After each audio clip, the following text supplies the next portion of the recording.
The Alamo in December 1835.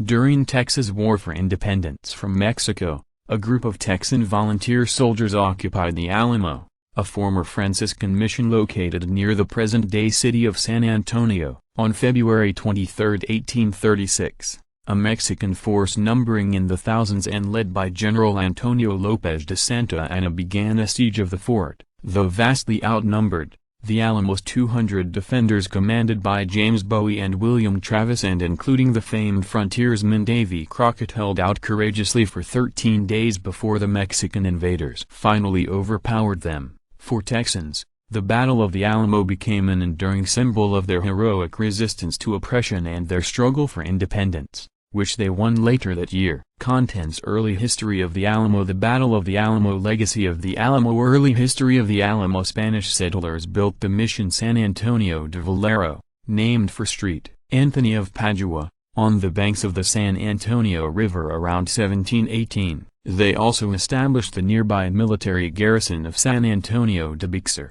which soon became the center of a settlement known as San Fernando de Bixar, later renamed San Antonio. The mission San Antonio de Valero housed missionaries and their Native American converts for some 70 years until 1793, when Spanish authorities secularized the 5 missions located in San Antonio and distributed their lands among local residents. Did you know? 10 years after Texas won its independence and shortly after it was annexed by the United States, U.S. soldiers revived the Remember the Alamo battle cry while fighting against Mexican forces in the Mexican-American War of 1846 to 1848. Beginning in the early 1800s, Spanish military troops were stationed in the abandoned chapel of the former mission, because it stood in a grove of cottonwood trees. The soldiers called their new fort El Alamo after the Spanish word for cottonwood and in honor of Alamo de Perez, their hometown in Mexico. Military troops, first Spanish,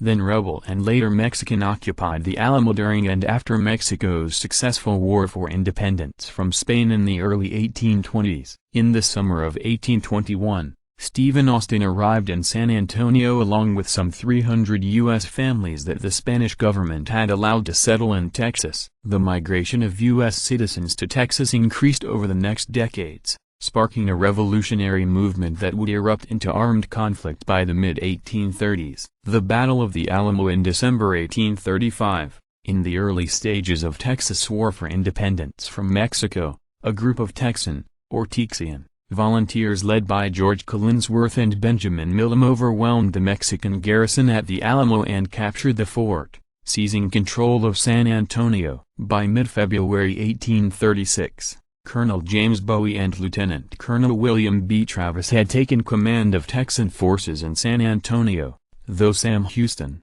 the newly appointed commander-in-chief of the Texan forces, argued that San Antonio should be abandoned due to insufficient troop numbers. The Alamo's defenders led by Bowie and Travis dug in nonetheless, prepared to defend the fort to the last. These defenders, who despite later reinforcements never numbered more than 200, included Davy Crockett, the famous frontiersman and former congressman from Tennessee, who had arrived in early February. On February 23, a Mexican force comprising somewhere between 1,800 and 6,000 men, according to various estimates, and commanded by General Antonio Lopez de Santa Anna began a siege of the fort. The Texans held out for 13 days. But on the morning of March 6 Mexican forces broke through a breach in the outer wall of the courtyard and overpowered them. Santa Anna ordered his men to take no prisoners, and only a small handful of the Texans were spared. One of these was Susanna Dickinson,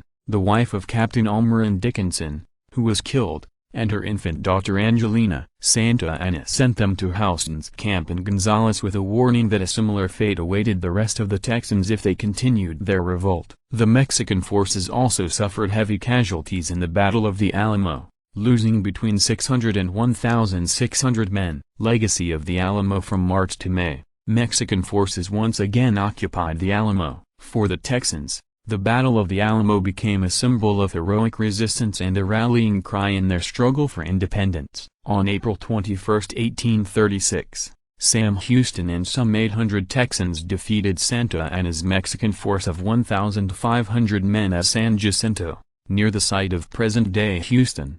shouting "Oh, remember the Alamo!" as they attacked. The victory ensured the success of Texan independence. Santa Anna, who had been taken prisoner, came to terms with Houston to end the war. In May, Mexican troops in San Antonio were ordered to withdraw, and to demolish the Alamo's fortifications as they went. In 1845, the United States annexed Texas. For many years afterward, the U.S. Army quartered troops and stored supplies at the Alamo. In 1883, the state of Texas purchased the Alamo, later acquiring property rights to all the surrounding grounds. The Daughters of the Republic of Texas, a women's organization including descendants of the earliest Texan residents, has managed the Alamo since 1905. Today, more than 2.5 million people a year visit the 4.2-acre site, which includes some original structures dating back to the Mission period.